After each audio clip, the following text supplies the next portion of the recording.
Và tiếp tục hành trình ở Bhutan ngày hôm nay, chúng ta sẽ tới thăm thủ đô Thimphu của quốc gia này. Từ thành phố Paro các bạn có thể bắt taxi một cách rất là dễ dàng để tới thủ đô Thimphu. Đây là quang cảnh bến xe, và ở đây các bạn có thể đi các loại taxi chở nhiều người giá khá là rẻ và chỉ có 300, khoảng tầm gần 100.000.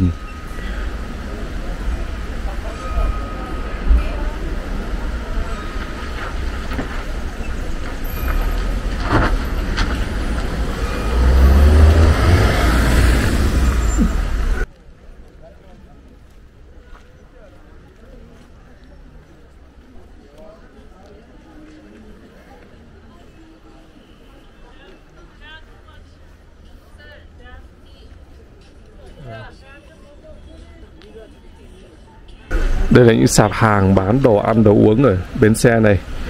Các bạn có thể vào đây tranh thủ mua cái gì đó để ăn uống, mang đi đường chẳng hạn.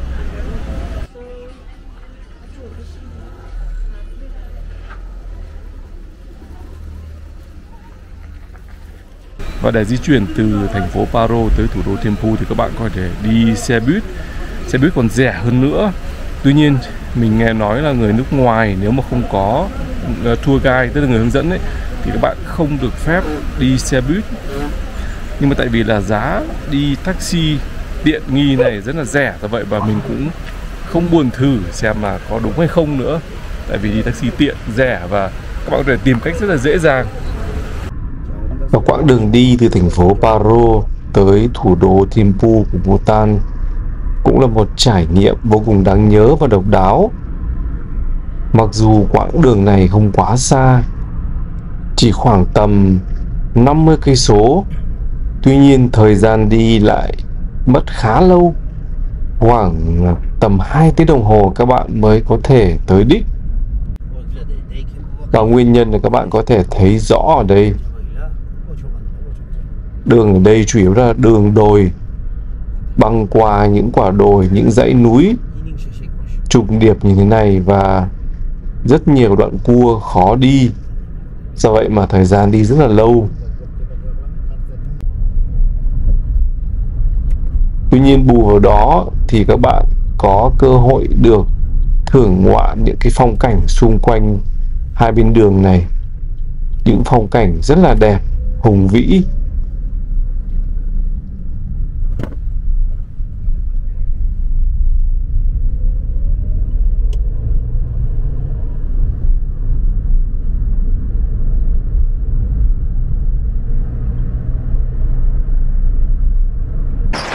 Ở Bhutan các cửa hàng cửa hiệu rất là muộn, khoảng tầm 10 giờ họ bắt đầu mở.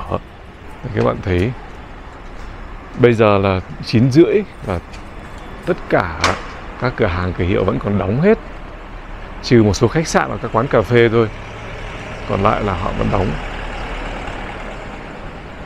Chắc hẳn lý do là không phải là do người Bhutan lười lao động, mà có thể là họ không cần phải làm việc nhiều.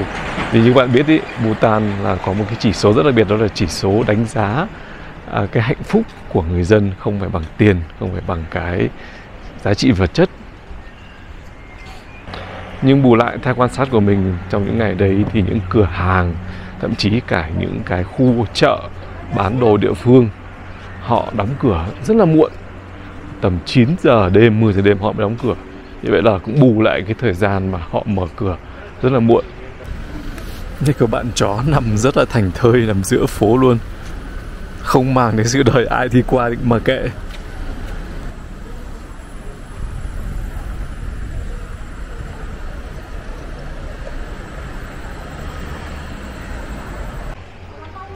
Anh có vị vua hiện tại của Bhutan treo khắp nơi, và người dân rất là kính trọng, rất là quý vị vua của mình.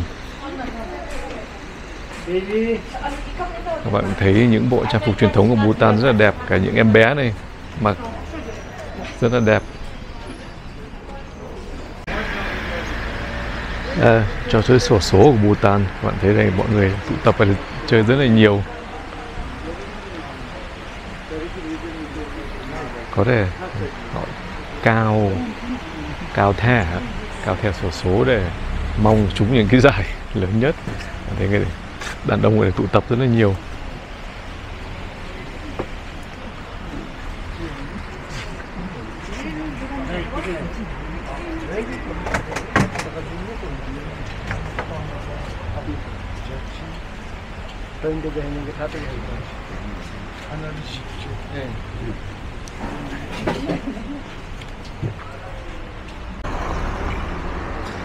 Hai bên phố ở thủ đô Thimphu này khác hẳn so với các thành phố khác. Có rất nhiều tòa nhà cao tầng, trông cũng khang trang và ra dáng thủ đô rất là nhiều. Nên các bạn thấy là đường phố rất là sạch sẽ. Và không biết khi quan sát cái đường phố Bhutan thì các bạn có để ý thấy điều gì đặc biệt không? Đó là đúng rồi, ở đây không có đèn giao thông. Các bạn thấy ở mỗi con phố này đều có một cái giải cho người đi bộ. Và khi các bạn đi qua thì ô tô sẽ dừng lại một cách rất tự động và rất là theo đúng luật.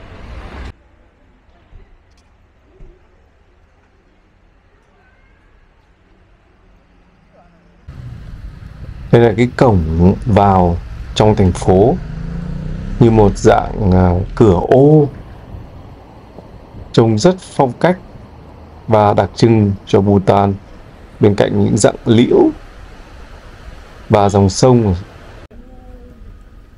Mặc dù thủ đô Thimphu cũng là một thành phố khá lớn, tuy nhiên các bạn vẫn có cảm giác là thành phố này không quá nhộn nhịp, không quá ồn ào, và có một cái gì đó khá là xinh xắn, nhỏ nhắn và nhẹ nhàng.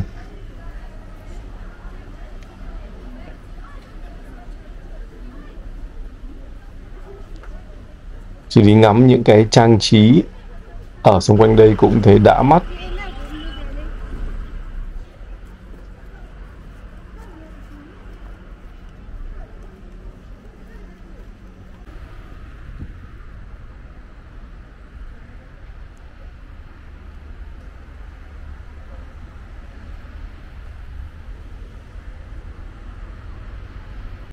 Đây là hình ảnh 5 vị vua của Bhutan đã từng và đang trị vì quốc gia này. Nhưng có một điều rất thú vị về vị vua thứ tư của Bhutan, có nghĩa là vị vua cha của vị vua hiện này đang trị vì ở Bhutan này. Đó là vị vua này đã cưới 4 chị em ruột. Và điều đó đồng nghĩa với việc là tất cả các con của vị vua này là anh chị em cùng cha khác mẹ thứ nhất, và thứ hai nữa còn là anh chị em họ nữa.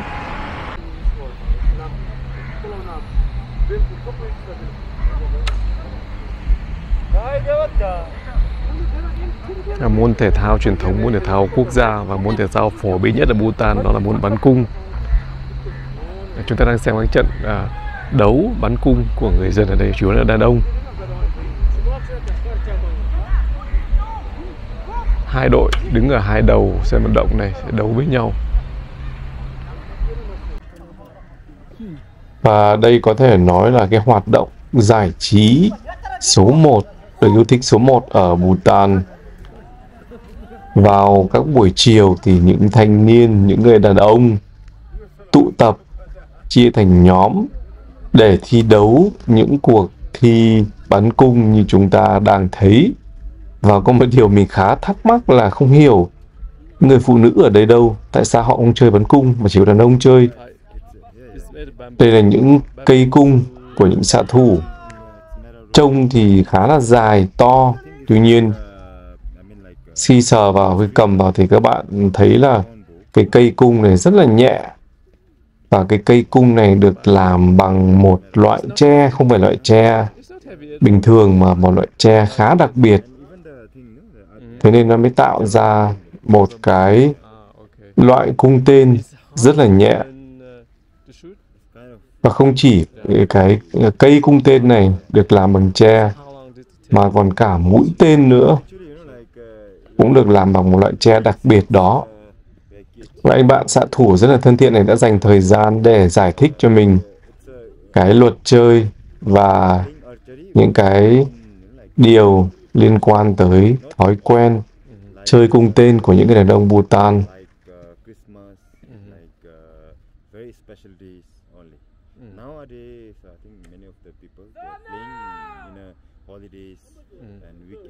Các bạn có thấy là mỗi xạ thủ đều có một cái khăn nhiều màu khác nhau quấn ở cái trên hông mình không?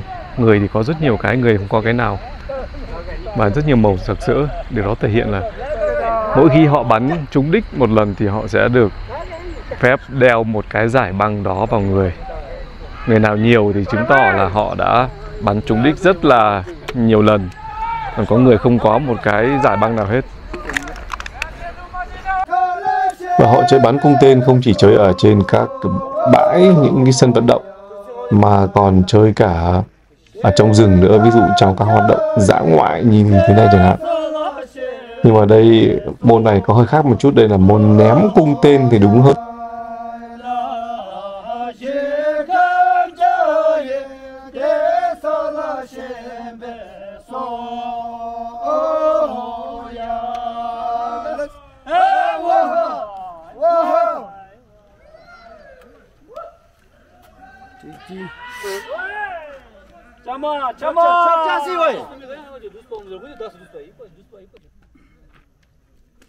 Công trình chúng ta đang xem đây gọi là Drone, là một loại tu viện rất phổ biến ở Bhutan cũng như ở khu vực Tây Tạng.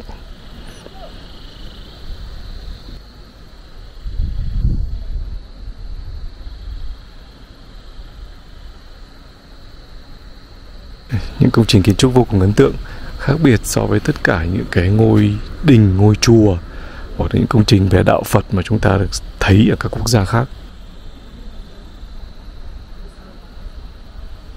Đây là một nơi rất là linh thiêng và thường được xây dựng ở những cái vị trí địa lý khá đặc biệt, ví dụ ở trên đỉnh núi hoặc là ở dưới thung lũng bên cạnh những cái cảnh vật vô cùng tuyệt đẹp.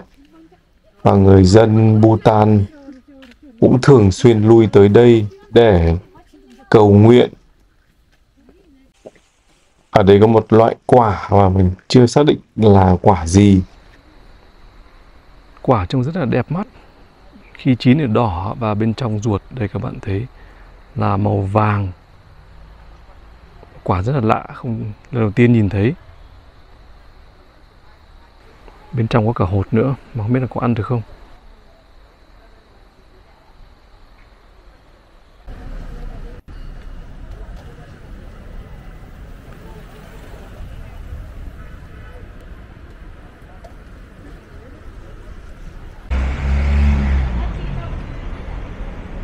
Đây chỉ là bưu điện thôi mà cũng rất là đẹp.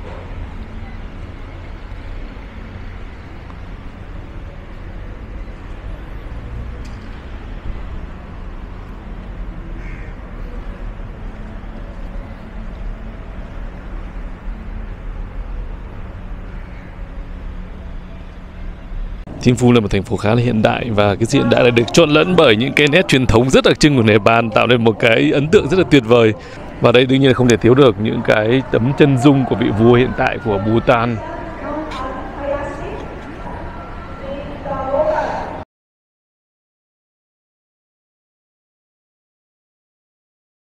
Và ở Thimphu cũng vậy, mình cũng rất ấn tượng với những cái trang trí nhà cửa ở đây. Nói chung là toàn là Bhutan, đâu cũng vậy, rất là đẹp, rất là ấn tượng, rất là tuyệt vời. Và cái hình tượng rồng này các bạn có thể thấy được ở khắp mọi nơi, tại vì rồng là cái biểu tượng của Bhutan. Đây có cả một cái đầu trâu nữa, rất nhiều rồng. Và rồng cũng là con vật có ở trên quốc kỳ của Bhutan.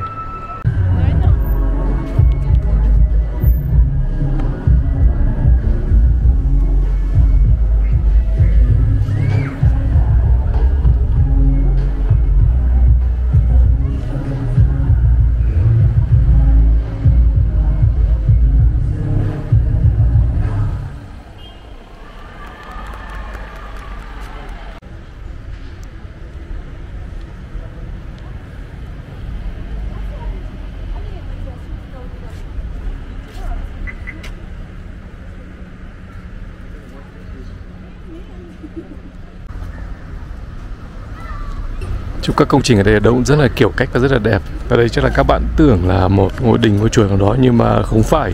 Đây thực ra chỉ là một công viên. Công viên mà người ta trang trí rất là cầu kỳ và đẹp. Cụ thể đây là công viên hữu nghị Bhutan và Thái Lan.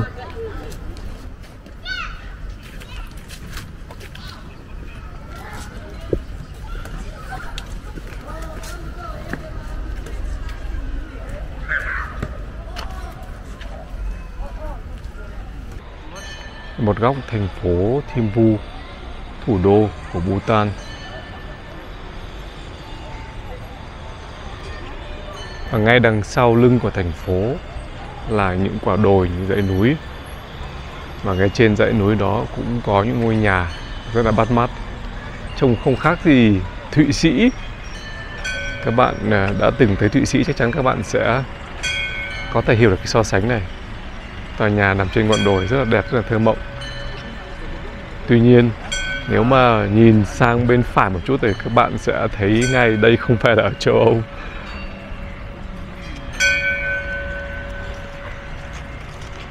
Những người đi lễ.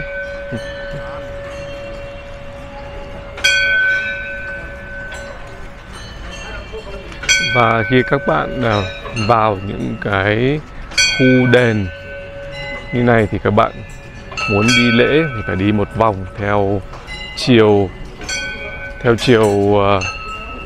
kim đồng hồ.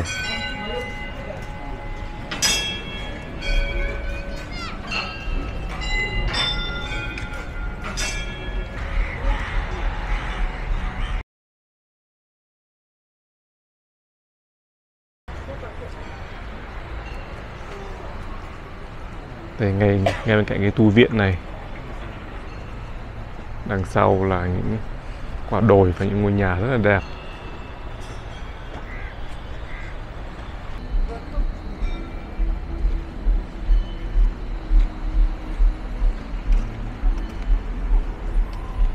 Đây là cái quả mà mình vừa thử lúc nãy.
Tiếp theo chúng ta sẽ đi thử một vài món rất đặc trưng của Bhutan. Bây giờ mình sẽ mời các bạn tới một nhà hàng cũng đặc trưng không kém. Đây là một trong những nhà hàng bán các đặc sản của Bhutan và cũng rất là xịn sò ở thủ đô Thimphu này.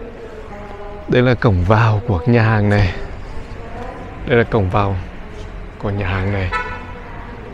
Được trang trí với những hình tượng mang đậm tính tôn giáo, đạo Phật. Những thứ mà chúng ta chỉ thấy những ngôi đình, ngôi chùa. Đây là nhà hàng bán các đồ ăn đặc sản của Bhutan.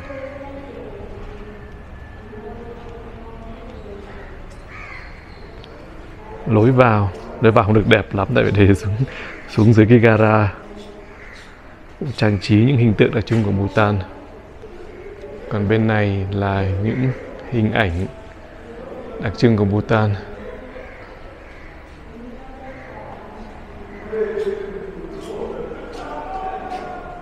Nói chung là họ trang trí rất là đẹp, mang đậm phong cách Bhutan. Rất ấn tượng với trang trí ở đây. Và chắc chắn đồ ăn hứa hẹn sẽ rất ngon. Đây là cổng vào. Bên này cũng trang trí những thứ mang tính tôn giáo. Và ở dưới là những sản phẩm nông nghiệp của Bhutan. Nhưng chủ yếu là ớt và các nông sản khác. Và đây là một trong những nhà hàng xịn sò nhất ở thủ đô Thimphu. Bên này có một cái ổ, không biết ổ gì. Chắc là chuồng bò. Đây, bây giờ chúng ta vào trong nhà hàng này cho bạn thấy. Rất là đẹp. Quầy bar.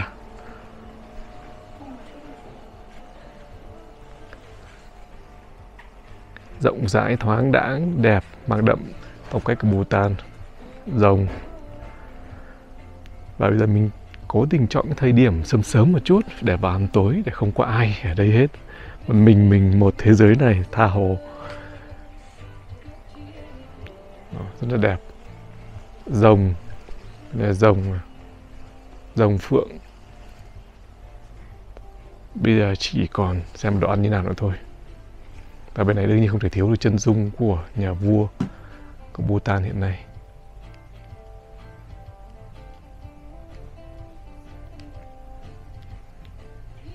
Và bây giờ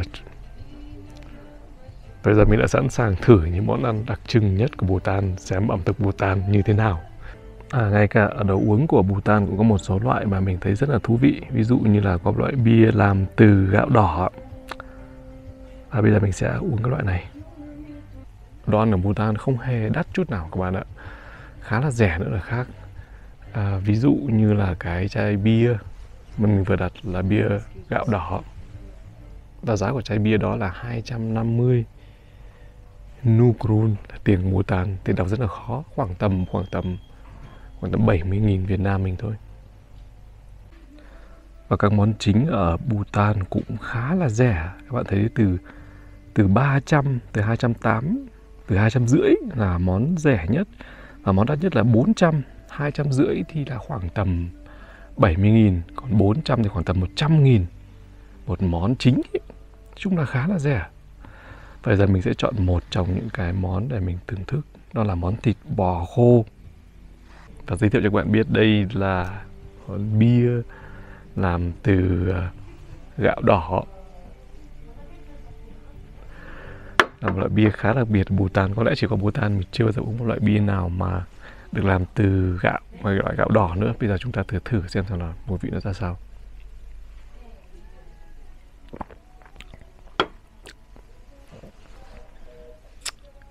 Không nặng lắm. Và mùi vị thì cũng khác lạ, cũng không giống các loại bia mình đã từng được thử. Có thể là do nó làm từ gạo chứ không phải làm từ lúa mạch. Nói chung đây là một loại bia khá là nhẹ, và nếu mà tính theo cái chất lượng của bia thì không được ngon lắm. Giống một loại nước giải khát thì nhiều hơn, nhưng mà cũng đáng thử xem như nào đấy. Tại vì đây là một thứ khá là đặc biệt. Có lẽ các bạn chỉ có thể tìm thấy ở Bhutan thôi.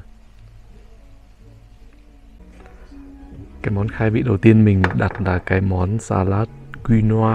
Các bạn có biết là ở Bhutan quinoa là một loại sản phẩm rất là phổ biến. Và quinoa được cho là một loại thức ăn rất là bổ dưỡng. Do vậy mà nhân cơ hội này phải thử xem thế nào. Salad quinoa.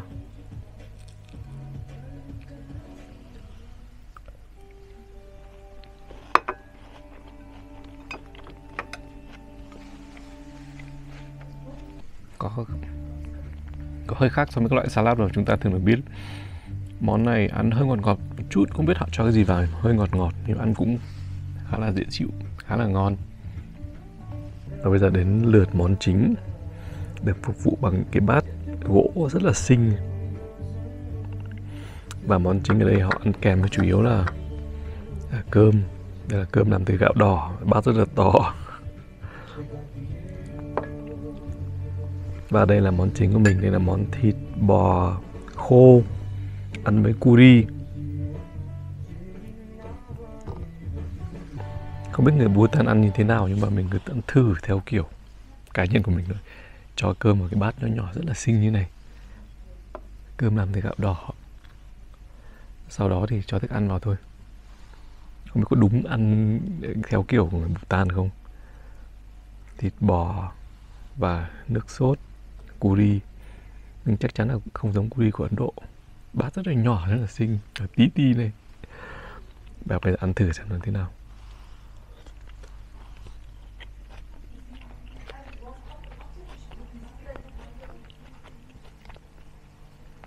Rất là ngon.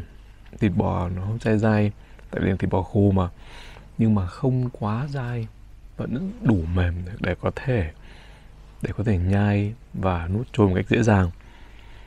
Và cái vị curry khác hẳn hoàn toàn với cái vị curry của Ấn Độ. Có thể là đây có hương vị curry một chút thôi, nhưng mà ăn rất là vừa vặn, dễ chịu và ngon. Đúng là mình rất thích ẩm thực của Bhutan, ăn dễ rất là ngon, vừa vặn. Có vị tỏi nữa, cho rất nhiều tỏi. Wow, rất là ngon.